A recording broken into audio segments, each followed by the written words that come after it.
Director Lee, the first thing I was going to ask you was perhaps to talk about how you spent your sort of formative years, creative years as an artist, becoming primarily known as a novelist. And you turned to filmmaking, later than some people, in your 40s. And you started as a writer for a film called To the Starry Island, and also were an assistant director on that before you went to direct your own films. Could you talk about that process and why you decided to move from being a novelist to being a filmmaker? 전에 작가 활동하시고 영화 만드시다. 먼저 이렇게 만나서 제 영화에 대해서 얘기를 함께 할 수 있어서 대단히 기쁘고 여기 와주셔서 감사하다는 말씀드리고 싶고요.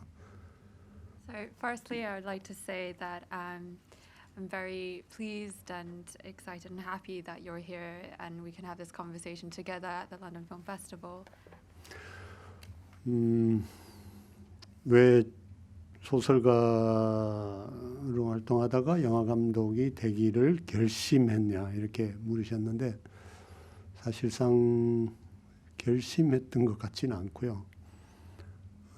왜 영화를 만들게 됐는지를 설명하기는 매우 복잡한 긴 이야기인데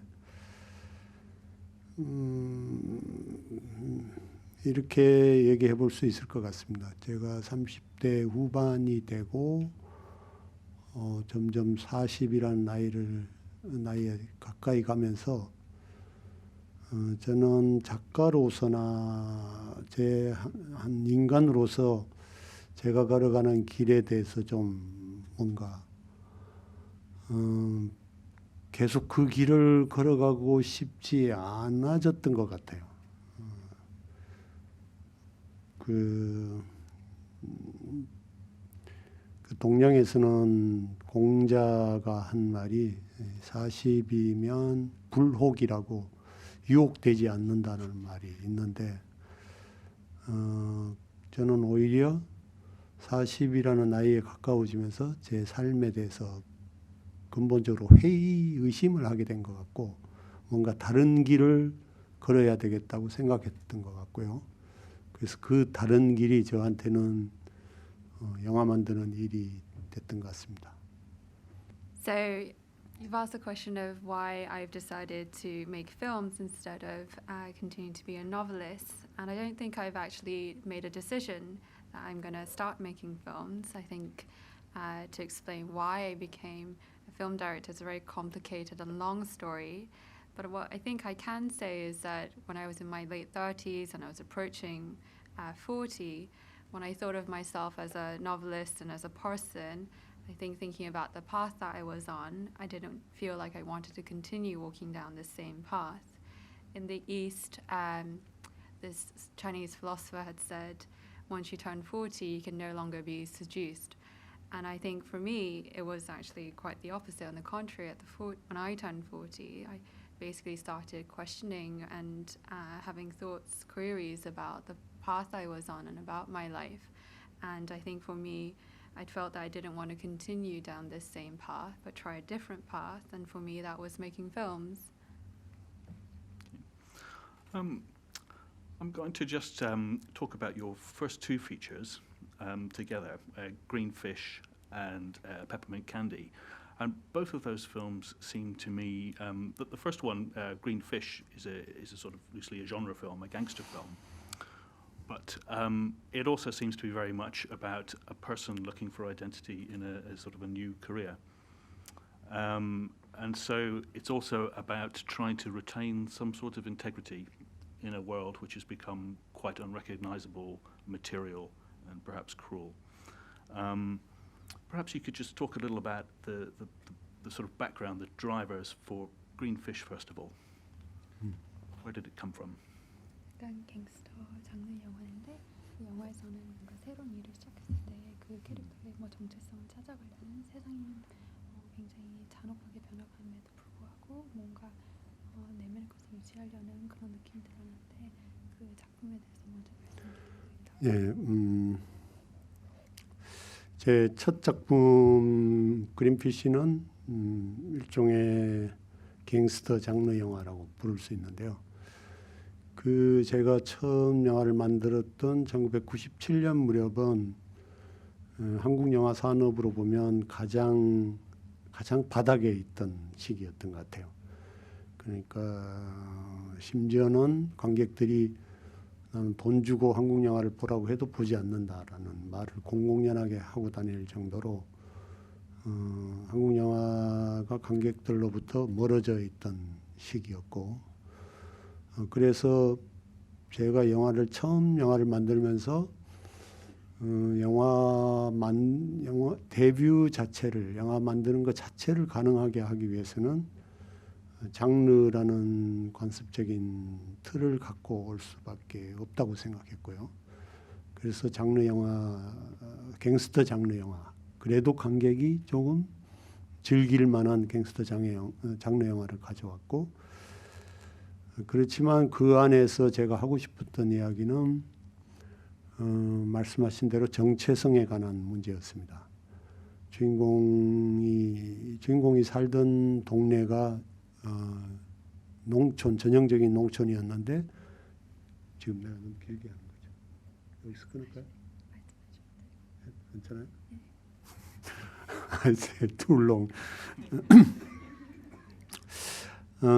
전형적인 농촌이 대규모의 재개발이 되고 신도시가 되면서 공간 자체가 완전히 바뀌어버렸죠.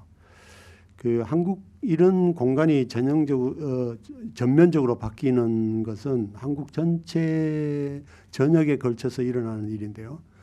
특히 그 주인공이 살고 있던 일산이라는 곳은 지금 제가 살고 있는 곳이기도 하는데, 농촌에서 완전히 신세계로 바뀌어버렸죠. 그 공간이 변화되면서 그 공간에 살고 있는 사람들의 정체성도 문제가 되지 않을까라는 생각에서 만들어진 이야기고요. 그 영화를 통해서 제가 이야기하고 싶었던 것은 장르 영화라는 갱스터 장르 영화라는 틀을 가져오기도 했지만, 한국 사회를 변화시키는 힘은 수단과 방법을 가리지 않고 경제 발전, 경제 개발을 해야 되겠다는, 물질적으로 풍요로워져야 되겠다는 논리가 한국 사회를 발전시키는 주 동력인데, 그것은 갱스터들의 논리와 닮아 있지 않는가라는 문제의식이 함께 있었습니다.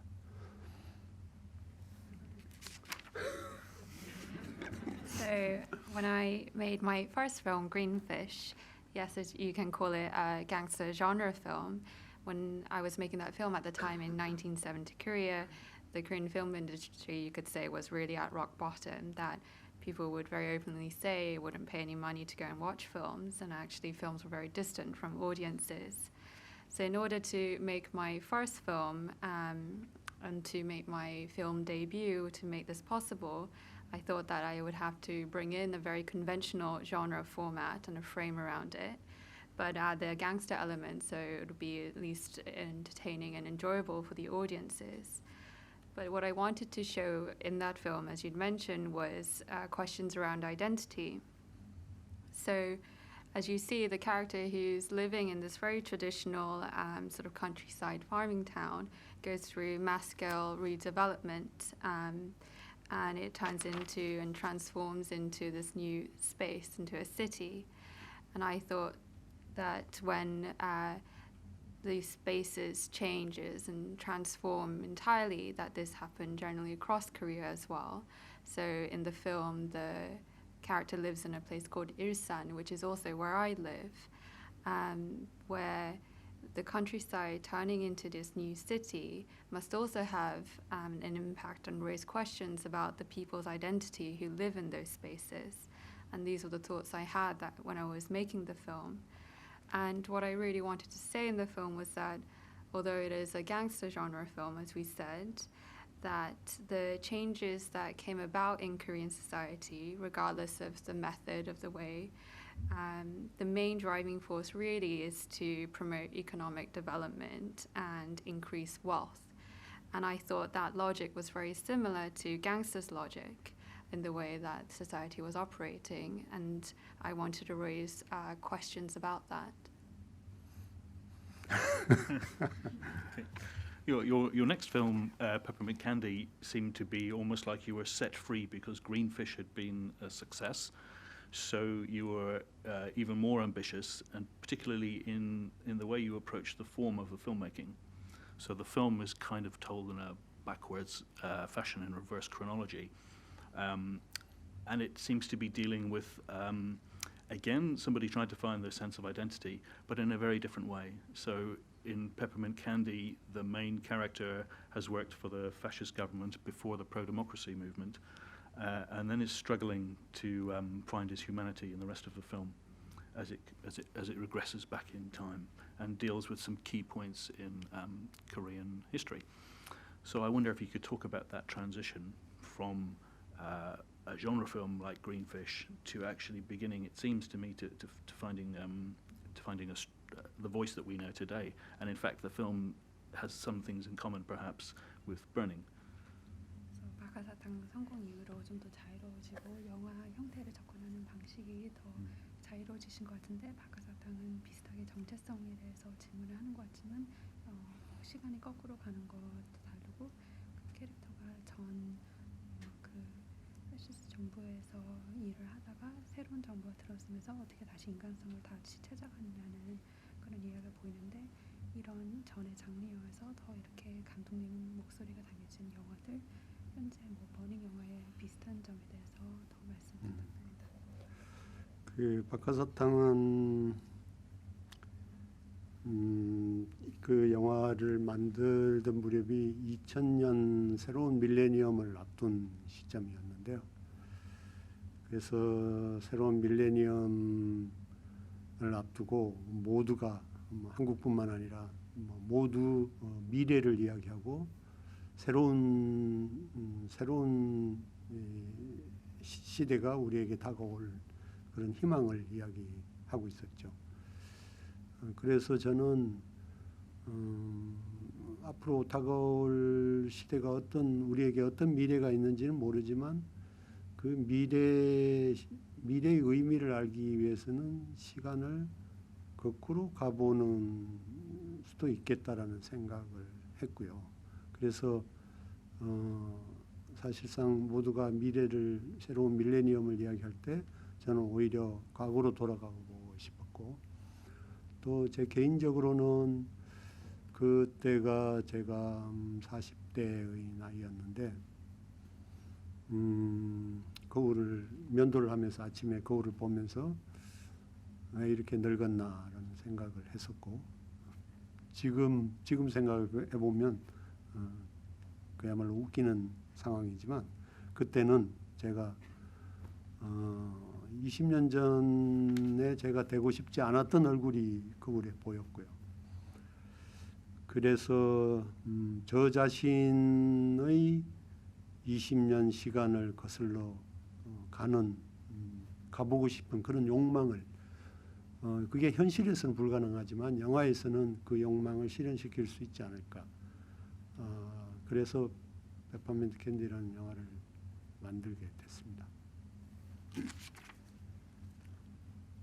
So the time when I was making the film Peppermint Candy was approaching 2000, the new millennium, and everybody, not only in Korea but all over the world, was talking about this new future and this new time that's going to come ahead of us, and talking of the time, this new hope for the future that we don't know yet. And I thought, although the future may be unknown to us, the meaning of the future is unclear to us yet, what we could do is travel back in time, and that was the thought that I had. So honestly, for me, when I think everybody was talking about the new millennium and the new future, what I wanted to do was return to the past. Personally, for me at the time, I was in my 40s, and I was looking at my reflection in the mirror shaving, and I thought to myself, I'm really so old. And I know, thinking back now, that's quite silly, but back then, when I saw my face 20 years ago, it had become the face, when I saw my face back then, the face that I saw was the face that I didn't want to become into 20 years ago. So I thought I felt this desire for myself to return to my past 20 years of life. That's impossible in reality, but I thought it would be possible in film. And I think films are where you look at things that are not possible in reality, and that's how I came to make Peppermint Candy. The basic premise, for those of you who don't know Oasis, is it's a woman who is suffering from cerebral palsy and a relationship she has with a young kind of sort of criminal, low-end criminal who's also got mental illness problems. And it's about how they have a love affair and society can't quite grasp that such a thing is even possible. So I wanted to ask Director Lee about his reason and interest in consistently looking at outsiders in his film. And secondly, to talk about how Director Lee got that amazing performance from Moon So-ri. Moon So-ri is a major Korean star. This was her second film with Director Lee, and she is unrecognizable in it, I would say. 첫 질문은 왜 감독님 작품들에서 꾸준히 이런 외부인들에 대한 관심을 보이시는지, 두 번째는 문소리 배우님께서 어떻게 저런 훌륭한 연기를 얻어내셨는지. 이게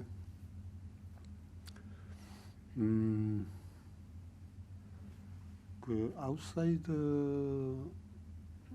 아웃사이드에 대한 이야기를 일부러 하려고 이 오아시스라는 영화를 시작한 것 같지는 않고요.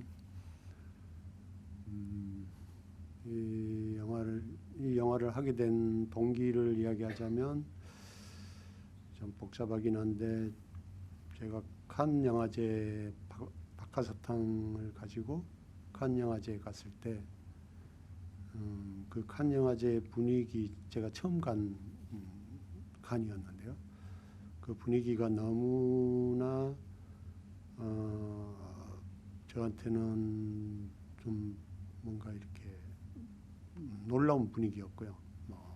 햇볕도 찬란하고 지중해 바다도 푸르고 수많은 사람들이 레드카펫 주변에 모여 있고 모두가 영화의 하나의 그 가장 화려한 축제처럼 보이고, 그 가운데 제가 서 있으면서 저한테는 그게 되게 낯선 공간처럼 느껴졌는데, 어떤 느낌이었냐면 모두가 영화라는 판타지를 즐기러 이 자리에 모였구나, 전 세계에서, 이런 생각이 들었고요. 영화가 판타지라는 영화라는 판타지에 모두가 즐기고 있는 것 같은 생각이 들었고, 저 자신이 나는 내 영화는 관객들에게 어떤 판타지인지 궁금했고요. 내가 어떤 판타지를 만들 수 있는지. 그래서 판타지에 대한 영화를 만들고 싶었고, 그 판타지가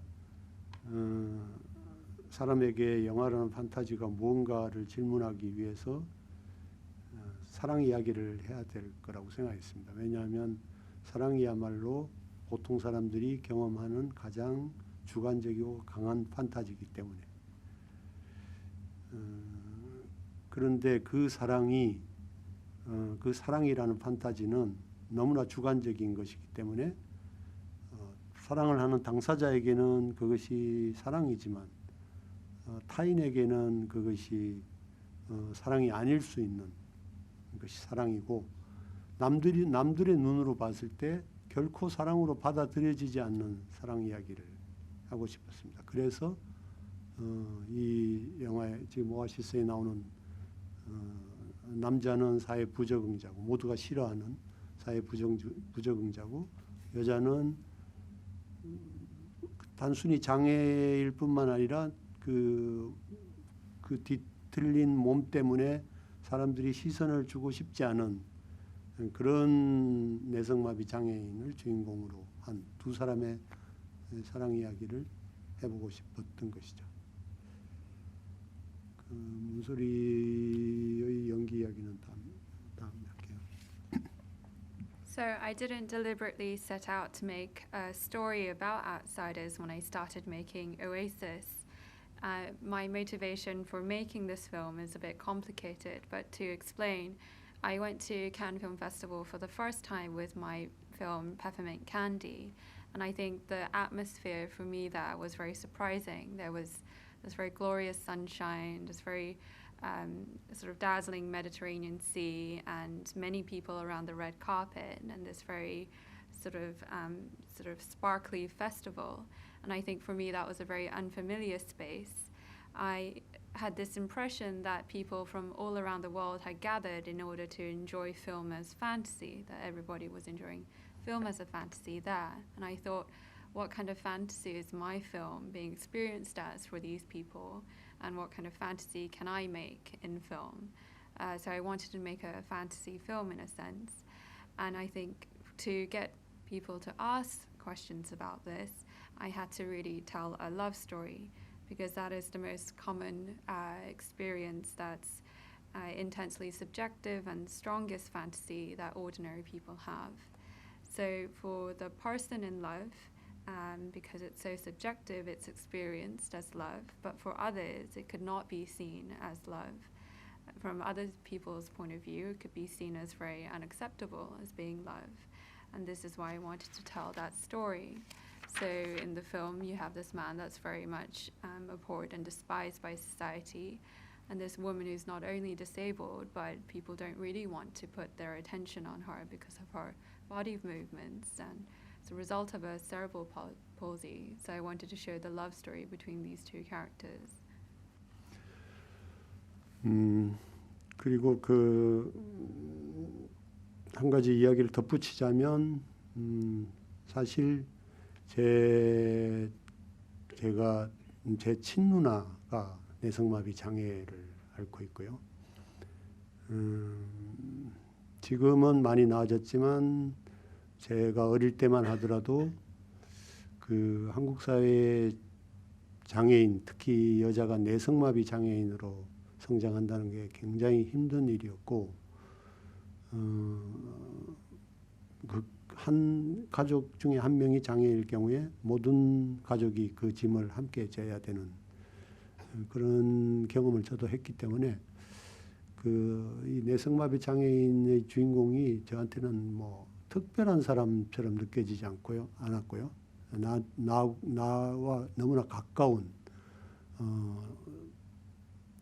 자연스러운 인물이었습니다. 아마도 다른 영화들, 오아시스 아닌 다른 영화들의 등장인물도 좀 아웃사이드고 소외된 사람들이라고 느낀다면 그거는 저의 의도가 아니고, 그런 사람들이 저하고 가까이 있고 제가 그런 사람들을 자연스럽게 자연스럽게 떠올릴 수 있기 때문일 거라고 생각합니다. And to add one other thing, my older sister has cerebral palsy. Now, although it's much improved, back then, when I was younger, it was incredibly difficult for a disabled, especially female person, to be growing in Korean society with cerebral palsy. And if one family member had this, the entire family had to share the burden. And I'd also had experienced this for myself.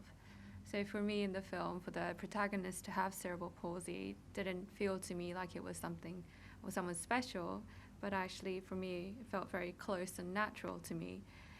And if you, as you mentioned in other films, not just in Oasis, if there's a sense that the characters are outsiders or people who are excluded, that's not really my deliberate intention to convey them, but it's just that people like that are near me in my ordinary life, and I think it's very natural for me to envision them. 그리고 문소리 씨는 이 영화 전에 박하사탕에서 처음 말하자면 연기자의 생활을 연기자로 시작했고요. 그러나 박하사탕에서 데뷔한 뒤에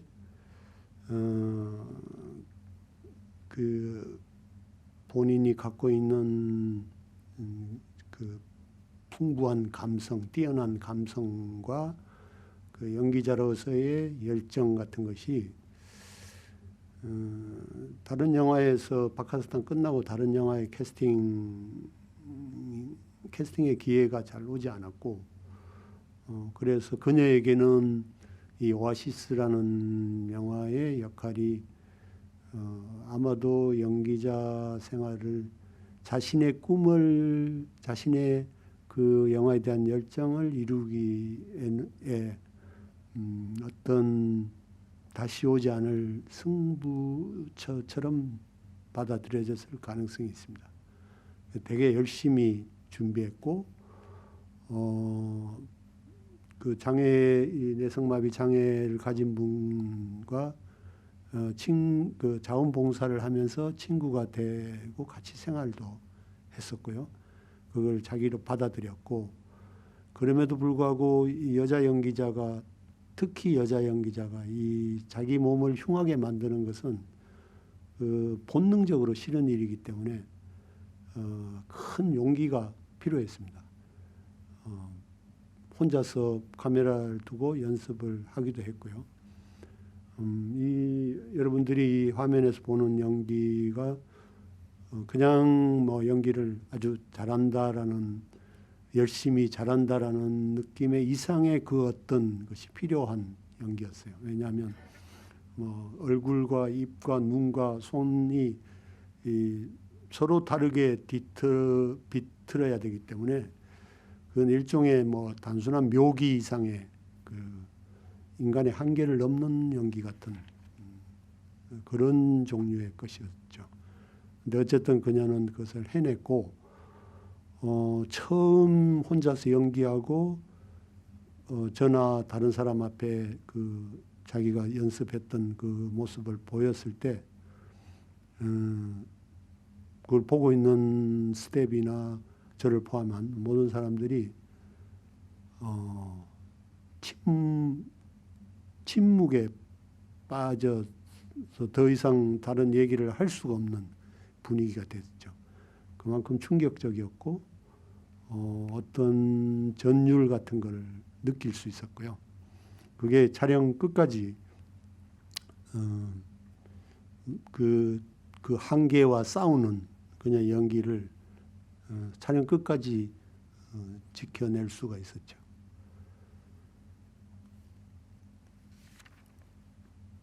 So prior to Oasis, the actor Munsori had been in Peppermint Candy for the first time as an actor. She made her debut in that film.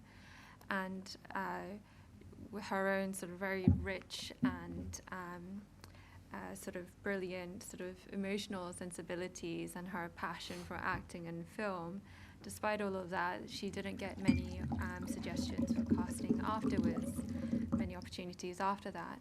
So when the film role came for Oasis, I think given for her to fulfill her own sort of dreams and passions for film, I think she almost seized it as an opportunity or as a challenge that might never come again. And she prepared incredibly hard and diligently. She'd volunteered and befriended people with cerebral palsy. She lived alongside them in order for her to accept it as part of her. And I think for actors, but especially for a female actor, to turn your body into something quite ugly or grotesque, it requires a huge amount of bravery because it goes against your sort of natural instinct, and it's very difficult to go against that. So she'd gotten a camera and practiced herself and practiced filming herself.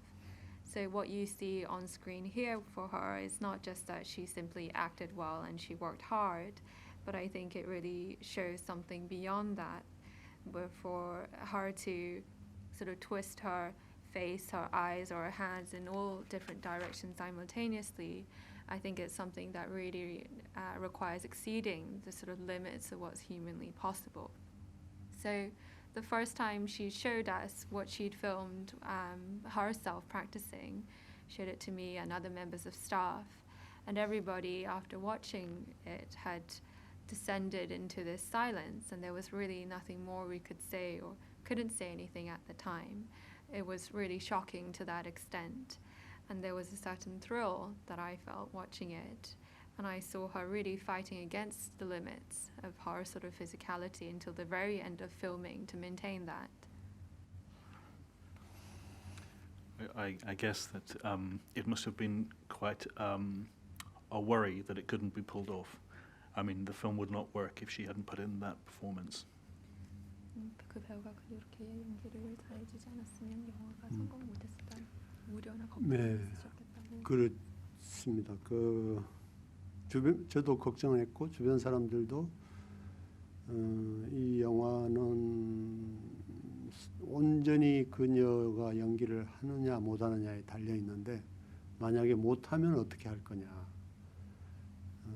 그러니까 너무 위험한 프로젝트가 아닌가 모두 걱정했었죠. 저 역시 불안했고요. 그러나 저는 문소리가 해낼 거라고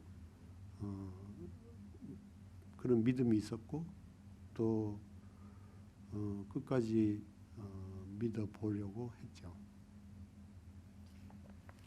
Yes, I was worried, and people around were also concerned, saying that this film really entirely relies on her acting, whether she can act well or not. And if she can't pull it off, isn't it too dangerous a project? And I share those concerns, but I had faith that Munsori could do it, and I had faith until the very end that she could continue. Okay, I think we're going to move on to the next film called Secret Sunshine. Okay, just to give you a little background for those who haven't seen this film before, Shanae, the woman there who's getting her haircut, has moved to the town. This is before the film, as the film begins. Her husband has died before the start of the film, and she's moving to his hometown for, I guess, a sort of a new start. And she's moving with her son. And terrible things befall her when she moves there. And one of the witnesses to this, potentially, or a key character, is the young girl who's cutting her hair. So she's very surprised to see this person cutting her hair.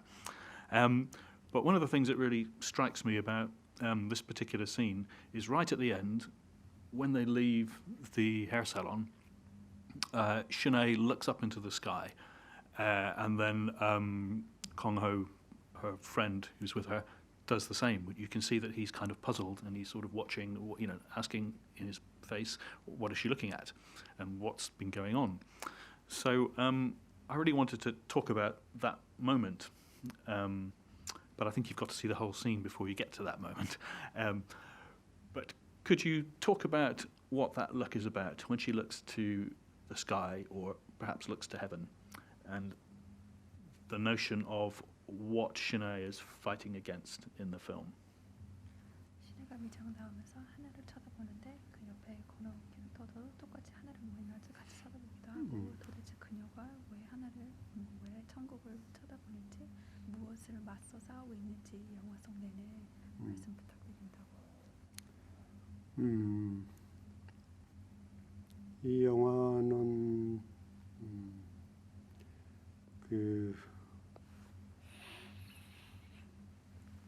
설명하기 좀 어려운.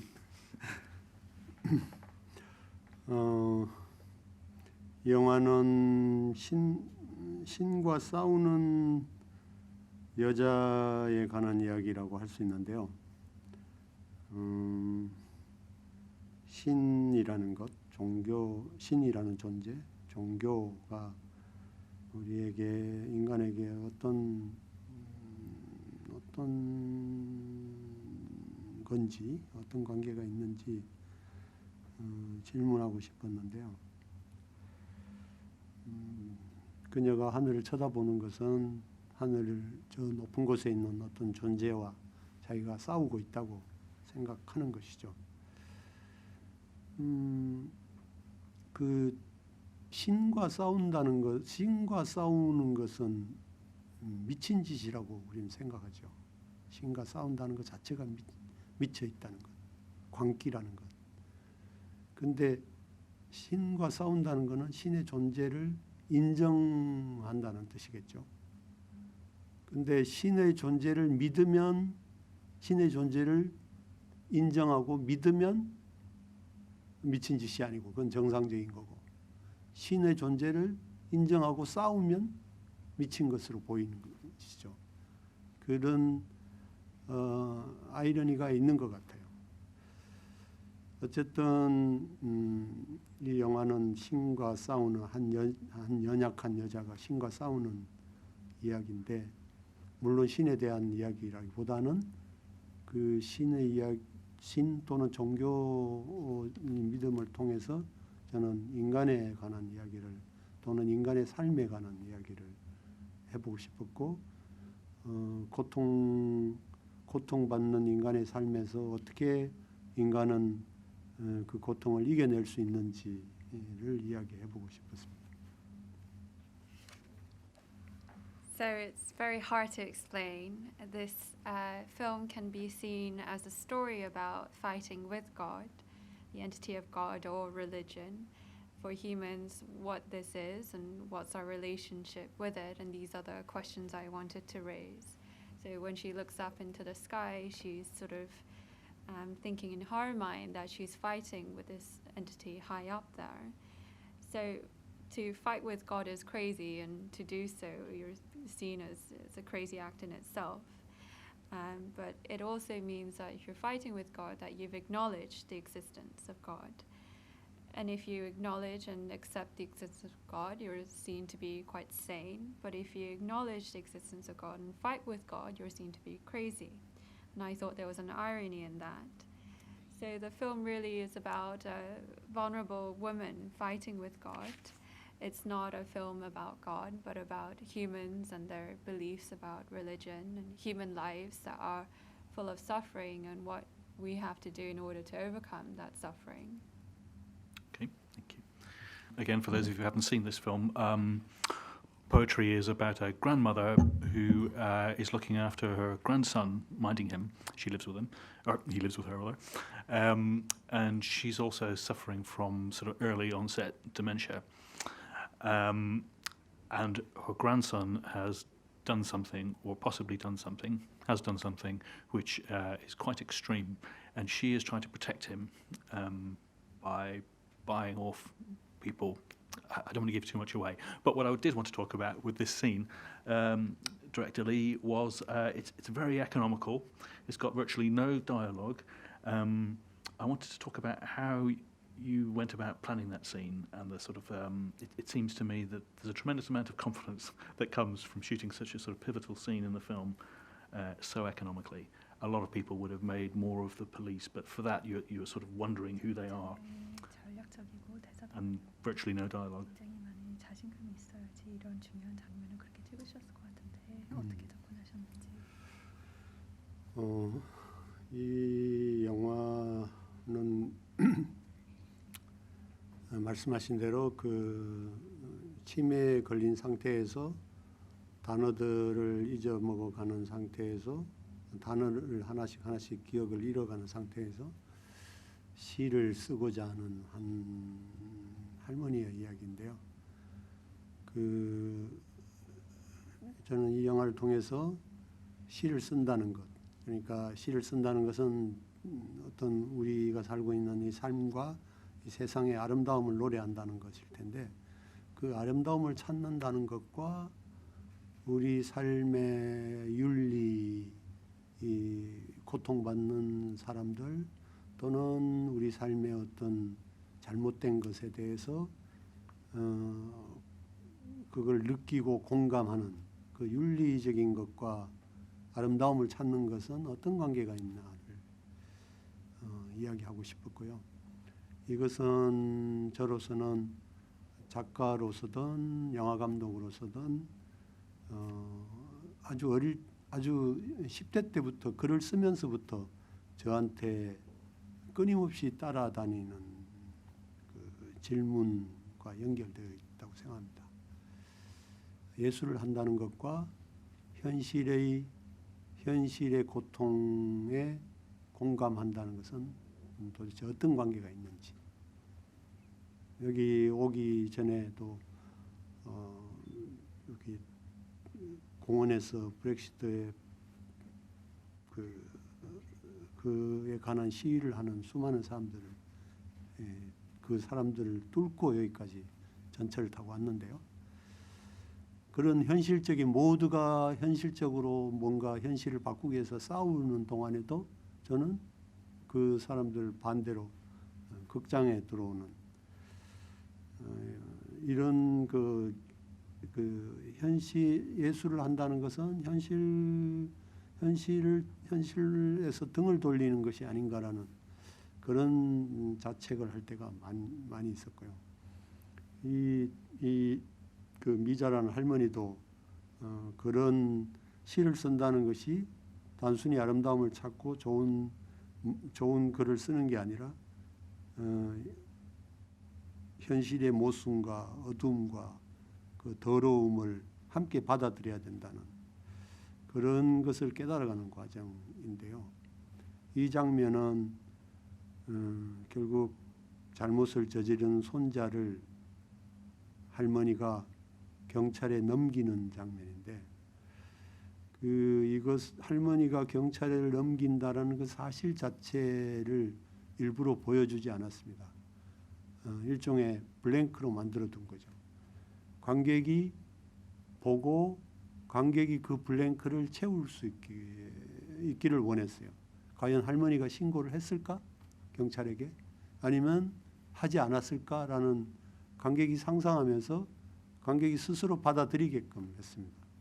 결과적으로 보면 어떤 관객은 할머니가 당연히 경찰에 신고했을 거라고 그래서 경찰이 찾아와서 데려갔을 거라고 생각하는 것 같고 또 어떤 관객은 할머니가 신고했을 거라는 걸 상상조차 하지 않은 재밌는 현상을 느꼈는데요. 저로서는 어쨌든 중세의 모럴 플레이 같은 교훈극 같은 그 관객이 그 블랭크를 채우면서 윤리적인 선택을 할 수 있게 한다고 할까요? 그런 일종의 게임을 해본 것이죠.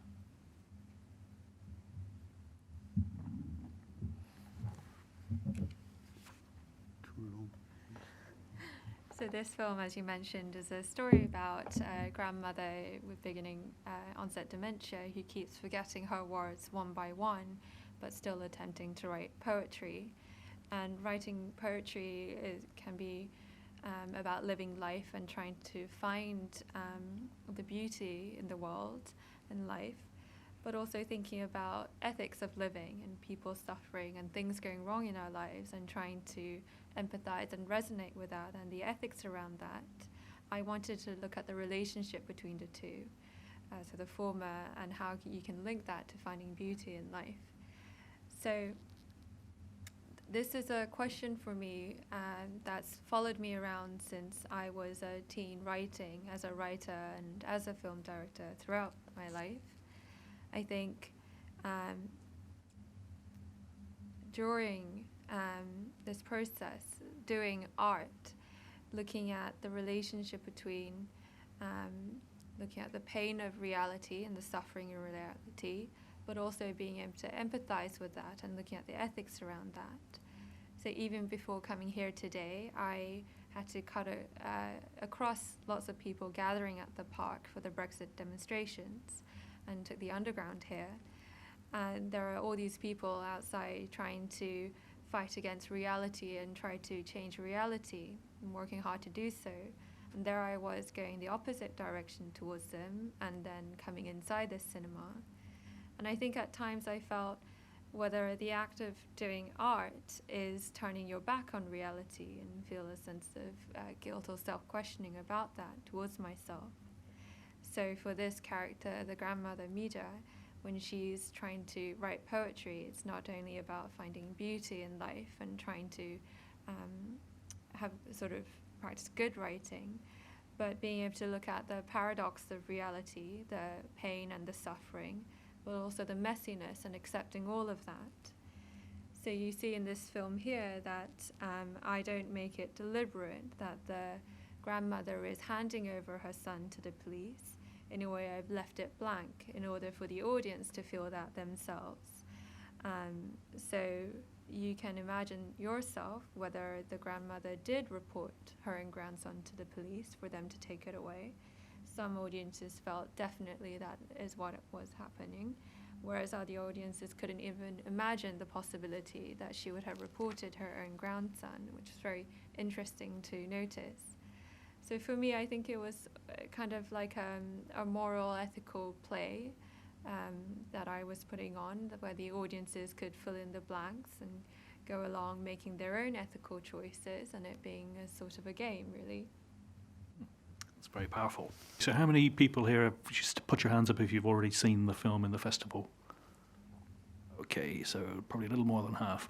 This seems to me in some ways to sort of come back to your earlier films, Peppermint Candy and Greenfish.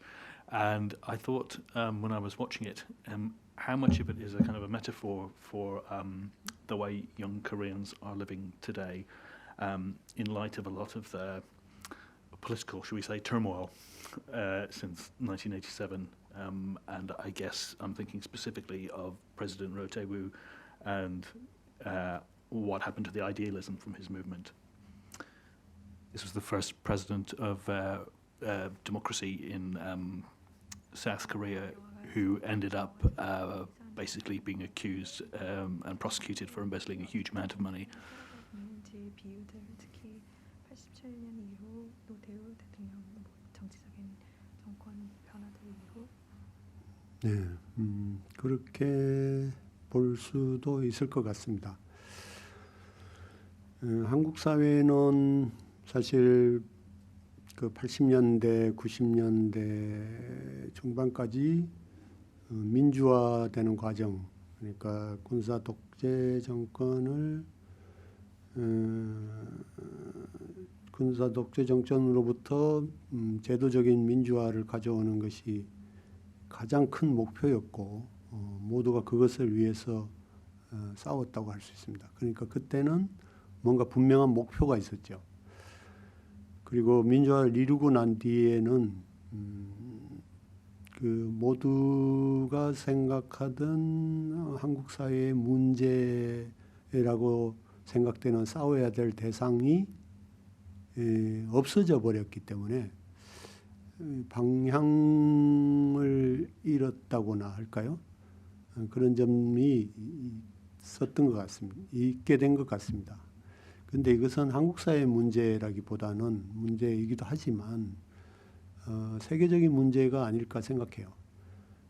과거에는 뭔가 우리가 살고 있는 이 세상의 문제가 뭔가 그게 계급의 문제든 뭐 다른 문제든 분명하게 싸워야 될 대상이 있다고 생각했고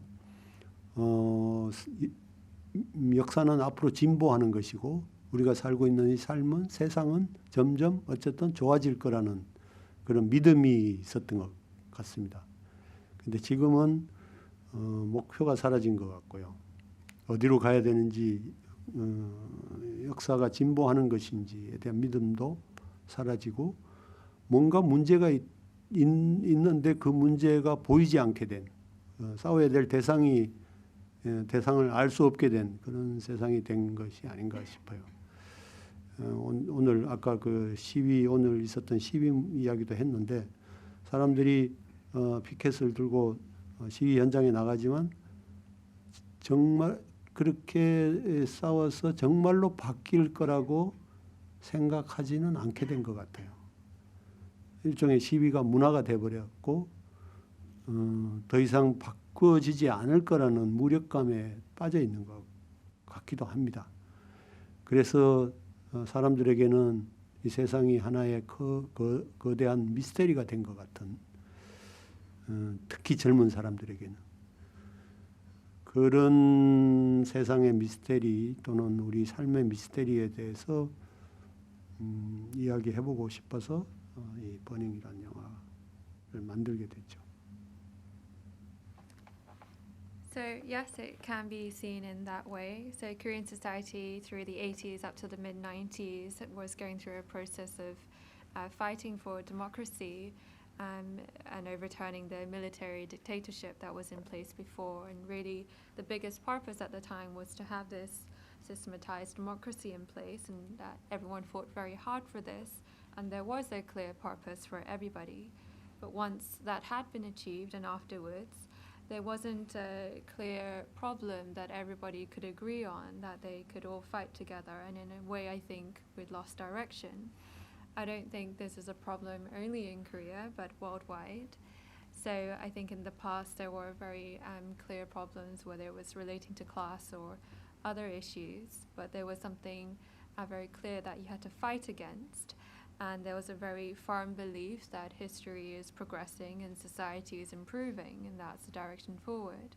Whereas nowadays, I think there isn't this sense of purpose, or whether there is a sense of that progress is being made and having faith that things are improving. There are definitely problems, but they're hidden and unseen, and it's unclear what it is that you're fighting against. I'd mentioned a demonstration that I saw earlier today, and people gathering with their placards and fighting for something. But I'm not sure whether there's a real sense that things can really change, and in a way it can become more of a culture of demonstrations. But existing alongside this helplessness that things can't be changed. And I think that, in a sense, the world has become this gigantic mystery that people experience, especially for young people. And talking about the mystery that we have in our lives is the story I wanted to tell via the film Burning. Okay, thank you very much, Director Lee. Can we take a couple of questions? We're almost running out of time, I'm afraid. But if I could take a question from you, sir, the back, about 4 rows from the back, with your hand up. There's a mic coming to you now. Thank you. I'm a big fan of your films, and I saw Burning, and I thought it feels a little bit more similar to poetry in terms of the way you've made it. I was wondering if sort of that this sort of formal precision and this greater sense of space and how you're telling the last 2 films is something that you is that something that you're interested in, making your films more spacious, kind of, compared to the earlier ones? Or is that just how it happened to work?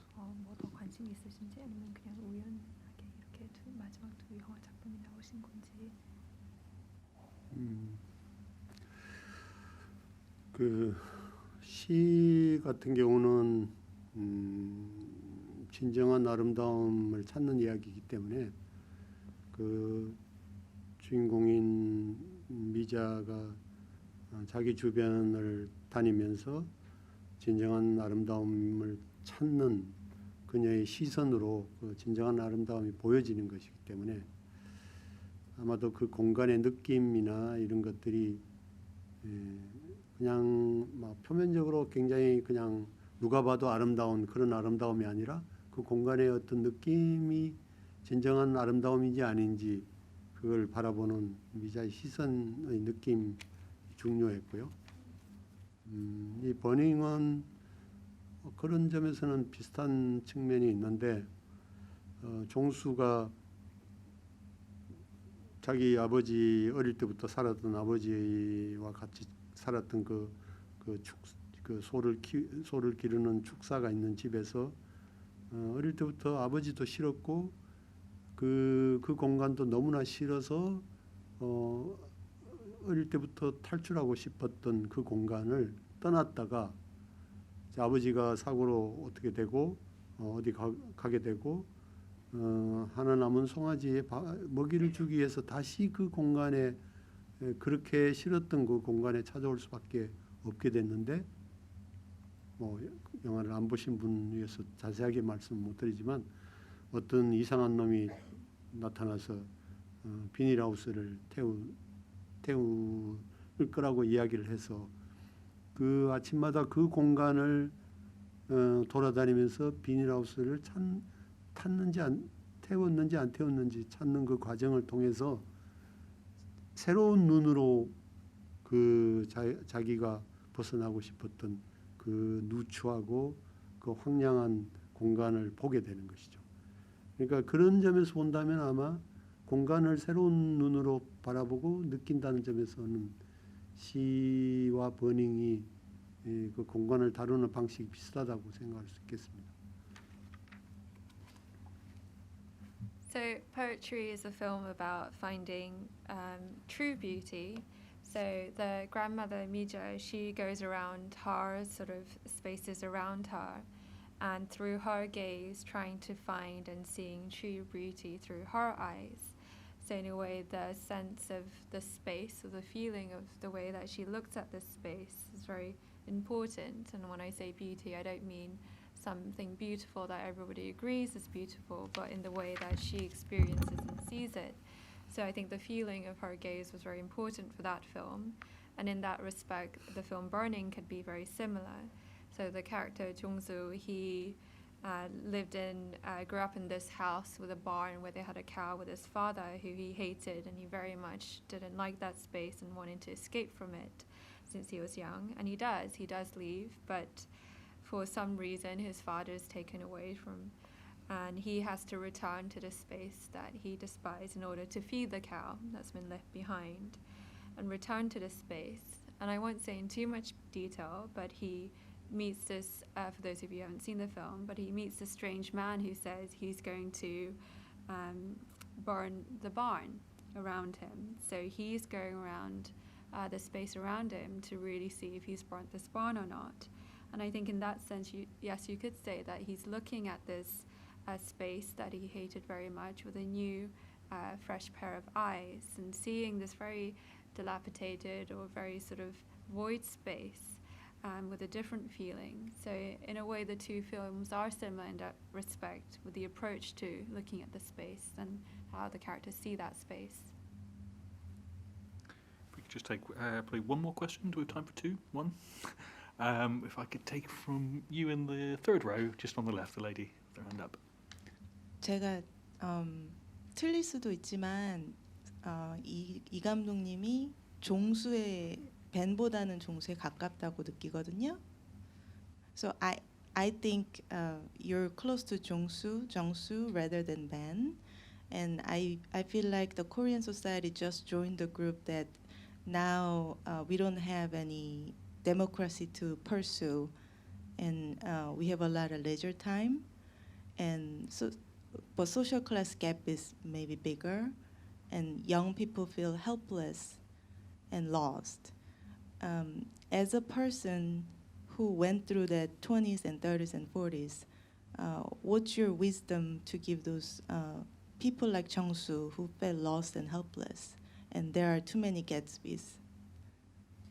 그래서 한국 사회가 더 이상 민주주의를 쫓아갈 게 없고 여가 생활은 늘어나고 계급 차이는 더 많이 커지고 청년들은 무기력해지는데, 감독님들이 30대 40대를 사셨으니까 이런 젊은 청년, 무기력해진 청년들한테 어떠한 조언을 해주실 수 있는지, 이 사회를 살아가고 있는 젊은 청년들에게.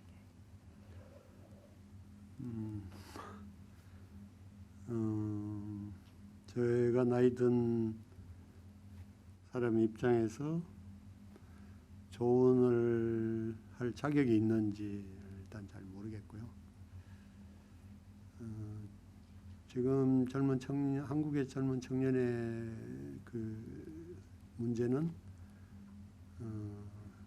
꼭 한국만의 문제는 아닌 것 같아요. 아까도 비슷한 이야기를 했습니다만, 어쨌든 세상에 우리가 살고 있는 이 세상이 점점 멋있어지고 세련되어지고 편리해지고 그야말로 포스트 모던한 시대에 살고 있는데, 그러나 그 안에는 여전히 그 경제적인 불평등의 문제, 사회적인 문제, 정치적인 문제가 여전히 감추어져 있고요. 그런데 무엇을 대상으로 싸워야 되고 어떻게 변화시켜야 될지 모르기 때문에 젊은이들은 점점 무력해지는 것 같습니다. 물론 종수와 같은 젊은이만 있는 게 아니고 벤과 같은 젊은이도 있죠. 어쩌면 한국의 많은 젊은 사람들은 벤의 라이프 스타일에 더 익숙해 있는지 몰라요. 근데 어쨌든 저는 이 종수와 벤의 이 두 젊은이의 모습이 지금 요즘 시대의 젊은이의 모습의 양면이 아닐까 생각하는데요. 문제는 이 젊은이들이 당하고 있는 이 문제가 그들의 책임이 아니라 아버지 세대, 나 같은 아버지 세대가 물려준 것이라는 거죠. 남북 분단이 물려져 있듯이 또는 그 종수가 살고 있는 종수가 아버지가 없는 집에서 그 송아지를 키워야 될 그런 상황이 아버지 책임이듯이 그러니까 책임이 있는 세대의 한 사람으로서 젊은 세대에게 뭐라고 이야기하기가 조언을 해주기가 굉장히 어려운 것 같습니다. 저는 영화를 통해서 질문을 했을 뿐인데요. 젊은 관객들이 이 영화를 보고 스스로 어떤 답을 찾을 수 있는지 저 자신도 알고 싶고 궁금합니다. So I'm not sure if I'm in a position to give advice as just because I'm somebody older. So I think the world that the Korean youth are living in now is not unique to Korea, as I mentioned before, but worldwide, that the world we're living in seems more glamorous and sophisticated and convenient, and in some ways we're truly living in this postmodern era. But inside there are still continuing economic inequalities, socio-political issues that are simply well hidden, and that the youth don't really know what it is that they have to fight against, and it's unclear what the problem is, and collapse into this helplessness. And I think many of the young people today are reflected in the two characters, Jong-soo and Ben, and perhaps worldwide more identified with the character Ben and more familiar with his lifestyle. But I thought that they reflected the duality of the youth today. The problem is that the issues that they're facing aren't their own responsibilities, but inherited from their fathers, whether that's a north-south divide or the character Jong-soo, who has to go back to his hometown and feed the cow in his father's absence and resume his father's responsibilities. So for me, as part of the older generation, to be advising to the younger is incredibly difficult. For me, it's just simply through the film I'm asking and posing this question. I'm also really curious and interested in what the young audience members themselves, after watching the film, have thought about and found in terms of their own answers as a response to the question I ask. Okay, thank you. I'm afraid that's all we've got time for this afternoon. It just remains for me to say the film is actually being released on the 1st of February from Thunderbird Releasing next year. So tell your friends to come and see it. It's an amazing film. For those of you who've already seen it, you know that. And also just to say thank you to Sei for a fantastic translation. But most of all, thank you to you, Lee Chang-Dong. Thank you very much. Thank you.